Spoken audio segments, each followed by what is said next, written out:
Hello, ladies and gentlemen, boys and girls, trainers of all ages, and welcome back to the world of Pokemon.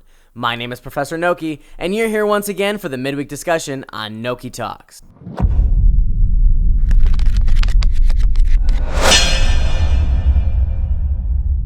In today's discussion, we'll be going over all things Pokemon, from Sword and Shield to the anime, Ultra Sun and Moon to Pokemon Go. Up first for Sword and Shield, we have some brand new information that's coming out in regards to special Pokemon in the overworld. Much like in previous games, there will be certain Pokemon in the overworld that will carry higher IVs, special egg moves, and maybe even be differing shiny variations. These Pokemon in Sword and Shield will actually be denoted by a certain golden glow that will encompass their body and give us indication that they are indeed a special Pokemon. It really does make me wonder if they're going to go the same route they did in Let's Go Pikachu and Eevee, where shiny Pokemon will also be the other color that they actually are, versus looking like a normal form of themselves until you get into the battle with them. Either way, very exciting to see that they're going to continue to make the hunting for these special Pokemon even more enticing. Up next, we have a couple of rumors that I'd like to go over. One of which is very plausible and actually, in my opinion, might really truly be a leak, and the other of which is not so realistic in my opinion. But first up, for the most plausible, where recently a supposed card designer from the TCG leaked a number of Pokemon designs that he or she has potentially been working on. And as an absolute spoiler warning, if you're somebody who does not want to see a majority of these Pokemon before the games come out, I would highly suggest that you skip ahead to the timestamp located on the bottom of the screen. But if you're somebody like me that absolutely loves poring over all of the different possibilities of what these games could provide, then I have no doubt that you're going to be just as excited about these designs as I am. And for starters, as you can plainly see, whoever did indeed draw these designs took a lot of time to sit down and really flush out each and every one of them. Not only that, but they also have to have some form of experience in drawing Pokemon, whether it be Fakemon or indeed they actually work for the TCG. Either way, I'd like to go through all of these numbers here and give you my impression of what these Pokemon could potentially be. Starting with 1, 2, and 3, which look like they very well could be pseudo-legendary or even legendary mythical Pokemon. Obviously, number 1 resembles that of a Minotaur, number 2 that of some form of serpent, and then number 3 seems to be some form of mythical fox-like Pokemon. Number 4 is a little hard to tell, but considering that number 5 seems to be a pre-evolution to Meowth, maybe this is a more obscure pre-evo to another Pokemon. Number 6 appears to be a possible Galarian Quillfish form, something that's actually been hinted a lot lately and rumored to be in these games. Number 7 is a Gigantamax Pokemon, though at this point it's a little hard to figure out which one. I have seen some people say that this could be the Gigantamax form to the evolution of the Fox Pokemon in number 3. However, I really do think that this Fox Pokemon seems to be like a shaman, where it's going to be the mythical of this region. Number 8 seems to line up with the rumored rodent Pokemon from this region, Greednut. Number 9 I'm not really sure of, but it appears to be maybe a cat species of Pokemon. With number 10 we have a Gigantamax Drifblim. Number 11, a Galarian evolution to Luxray, which would just be absolutely amazing in my opinion. With number 12 we would have the pre-evolution to Poltegeist. 13, 14, and 15 seem to be together in some form of evolutionary line, but at this point pretty unknown as to what it is. 16 I'm not exactly sure of, but huge maybe on this Galarian Oddish of sorts. 17, 18, and 19 look awesomely terrifying and definitely remind me of the movie Tremors. Number 20 is definitely set up to be Yamper's evolution. 21 is the most adorable bat Pokemon that we probably have ever gotten to date, and it's definitely based off of a fruit bat from what I can tell.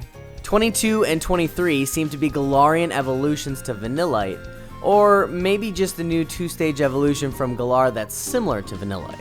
24 and 25 are the evolutionary line for Roly-Coly, and look absolutely amazing. 26 seems to be maybe Impidimp's evolution.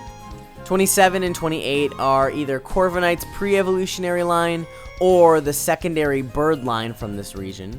29 and 30 appear to be a new Ghost-type evolutionary line that's based off of a ring and maybe an amulet. 31 and 32 being a new bug-type evolutionary line based off of a fire ant. 33 and 34 are Wooloo's evolutionary line. 35 and 36 are a new steel and maybe electric-type robotic Pokemon, which is much like those that would fall in the same category of Magnemite, Clink, and even Magarna. And furthermore, if you look at its overall design, maybe this is some form of attempt of humans making a replication of Meltan and Melmetal. 37, 38, and 39, if this all ends up being true, could very well become one of my favorite ghost-type evolutionary lines of all time, up there with Phantup, Trevenant, and even Delmise. And these Pokemon seem to be based off of a timepiece and then grandfather clock that have a Gigantamax form as well. And honestly, in my opinion, all the artwork seems extremely realistic towards the style of Pokemon that we've already seen in these games. Not only that, but this rumor includes Pokemon that haven't been talked about at all in any other rumor, but have so much detail in these drawings of them that it would seem whoever drew these either saw them firsthand or has an extensive amount of time on their hands to sit and think of all the small nuances that go into these types of designs. If these end up being true, and these Pokemon are in the upcoming titles, well then I just very well may have an extremely difficult time choosing which 6 I will decide for my party. And finishing up with the rumor that's not as likely in my opinion would be this one that's based off of different copy and paste images.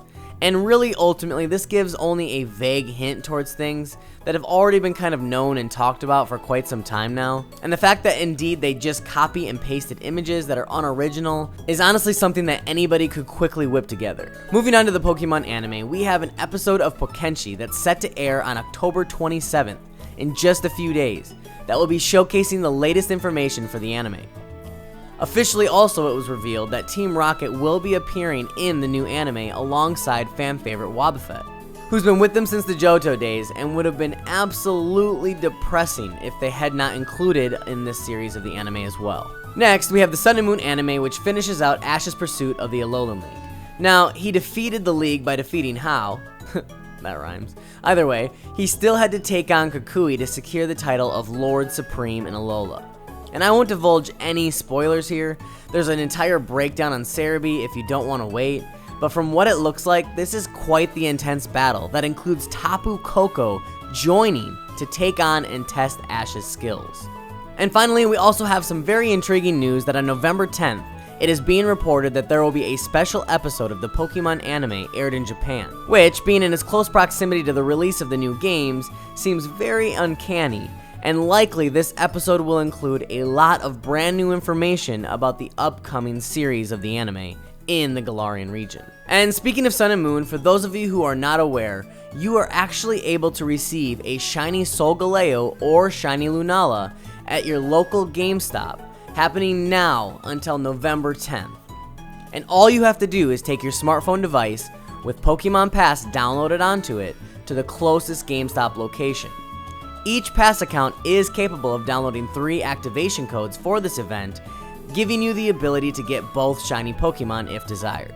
And rounding out the discussion today, we have Pokemon Go, where a new version update is showing spots for Galarian forms of Pokemon.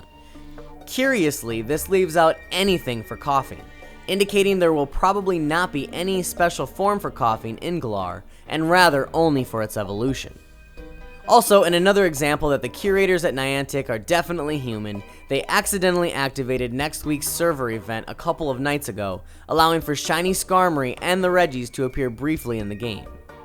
And I know a lot of people give them slack for this kind of stuff, but I would imagine that this kind of server-based game has a lot of differing parts and components that all have to line up at the exact same time to work properly, and it only takes one person maybe not doing their job as effectively to throw the entire system off. And as I'm sure many of you have seen by now, there will be Pokemon Go Halloween-themed events, special raids, trainer outfits, and Pokemon dressed up in Halloween costumes. Not only that, but there will be even more Ghost and Dark-type Pokemon appearing all over the place.